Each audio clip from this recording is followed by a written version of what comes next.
Salut les deux jeux! La vidéo cette semaine va faire suite à la leçon précédente où je vous ai parlé de garde double manche. J'ai voulu ici, en m'inspirant du match de Philippe Andrew contre Keenan Cornelius, vous montrer ce que j'ai retenu comme leçon principale du match. Okay? Donc plutôt que de vous refaire la séquence au complet, j'ai pensé juste vous montrer ce que j'ai été capable de condenser pour essayer de faire une vidéo un peu plus courte cette fois-ci. Okay? Donc, rappelez-vous, lors de la dernière vidéo, on a parlé de garde double manche. On parlait d'une séquence pour lancer des attaques sur le haut du corps lorsque notre partenaire était en position accroupie ou à genoux. Cette fois-ci, on va parler d'un concept de rétention de garde lorsque notre adversaire passe debout, ce qu'a fait Keenan Cornelius dans la majeure partie de son match. Donc, à partir d'ici, je dois m'attendre à ce que mon adversaire essaie de se défaire des points de connexion que j'ai sur elle. Okay, donc, moi ici, en ayant 4 contacts sur elle, 4 points d'attache, je suis en mesure de lancer toute une diversité d'attaques, de créer des déséquilibres, mais surtout de gérer la distance entre Maggie et moi. Okay? Donc, je dois m'attendre à ce que mon partenaire ici vienne soit compromettre mes saisies, ou du moins vienne contrôler mes pantalons de manière à me garder en place alors qu'elle bouge autour de moi. Okay? Donc, Maggie ici va commencer à prendre un angle.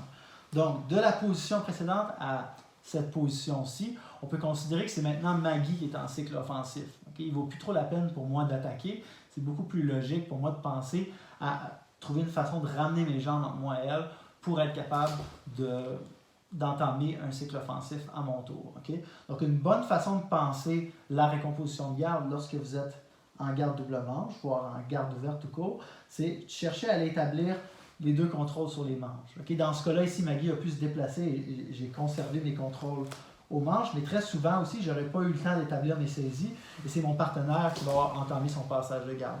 Dans ce cas-là, je peux utiliser mes mains pour créer toutes sortes de barrières entre moi et elle, toujours en espérant garder de la distance et l'empêcher de venir contrôler ma tête. Et à partir d'ici, je peux aller chercher ses manches lorsqu'il y a une ouverture. C'est d'ailleurs ça qui s'est passé à la fin du match. Lorsque j'ai un contrôle sur les deux manches, c'est assez simple ici. Je veux amener mes pieds entre moi et elle pour maintenir la distance et lancer mes propres attaques. Okay? Pour, disons, maximiser mes chances que cela se produise, je vais avoir tendance à garder ses mains le plus près de ses hanches possible. Okay? Donc, je ne veux pas qu'elle vienne contrôler le haut de mon corps. Donc, idéalement, je garderais ses mains assez bas ici et je m'assurerais de garder mes coudes contre mon flanc. Okay? Ça ici, c'est pour limiter les chances que Maggie puisse, disons, immobiliser mon bras au sol, peut-être avec son pied ou son tibia, pour ici utiliser deux forces contraires et libérer sa main. Okay? C'est la même chose si elle devait utiliser son autre main pour se libérer de ma saisie ici. Il faut nécessairement que mon partenaire utilise deux forces contraires. C'est une force ici qui pousse vers le bas, qui maintient ma main, qui pousse mon bras au sol, et une force vers le haut qui lui permet de se libérer. Okay? C'est la même chose pour moi. Lorsque je vais me libérer du contrôle au pantalon, il y a ma main qui va tirer dans une direction et mon pied qui va pousser dans l'autre. Okay? Donc, je vais toujours tirer dans la direction des jointures et pousser dans la direction de la paume. Donc, c'est relativement facile de se défaire des saisies. La seule chose qui est importante ici, c'est que si je me défais de ces saisies et que je veux être offensif, il faut qu'entre-temps, j'ai été capable de mettre au moins un pied entre moi et elle. Okay? Donc, concrètement ici, j'étais en situation de garde optimale avec 4 points de connexion sur mon partenaire. Maggie a réussi à défaire une de ses connexions et a commencé à me flanquer. D'ici, je maintiens le contrôle des saisies ou je vais établir mes saisies si je n'avais pas eu le temps de les prendre.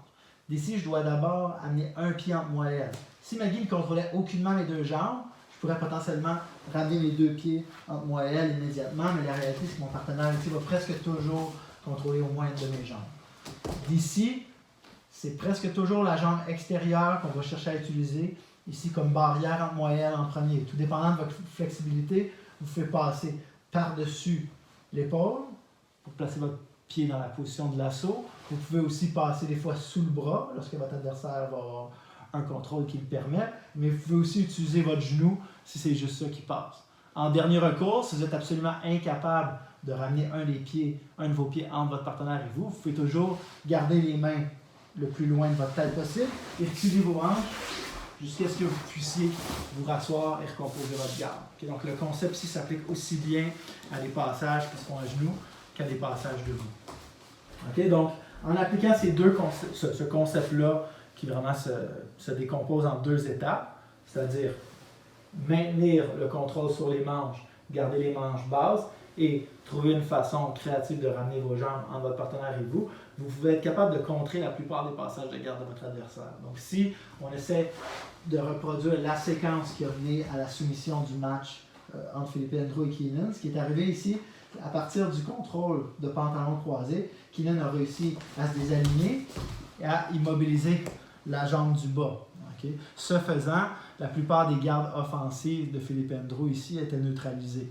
Philippe Andrew ici, je pense qu'il n'avait pas encore le contrôle sur la manche. Donc, il est venu contrôler la main au collet ici et il a trouvé une façon d'aller contrôler la manche qui, elle, contrôlait son propre pantalon. Okay? Après ça, il a pu placer son pied extérieur entre lui et Keenan, et à partir de ça, c'était juste une question de temps avant qu'il puisse libérer la jambe du bas en utilisant les 2 forces contraires, c'est-à-dire en tirant avec sa main et en poussant avec son pied.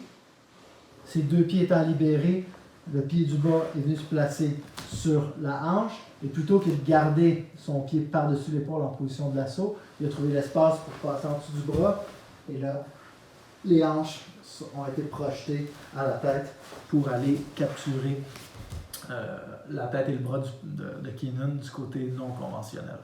Okay, donc, comme je disais au début de la vidéo, plutôt que de juste vous refaire la séquence en vous disant chaque petit mouvement qui ont été faits, j'ai préféré vous montrer un concept qui va peut-être vous permettre de mieux comprendre les enjeux du match, mais aussi d'ajouter à votre jeu des façons créatives de recomposer votre garde lorsque vous travaillez à partir de la garde double manche.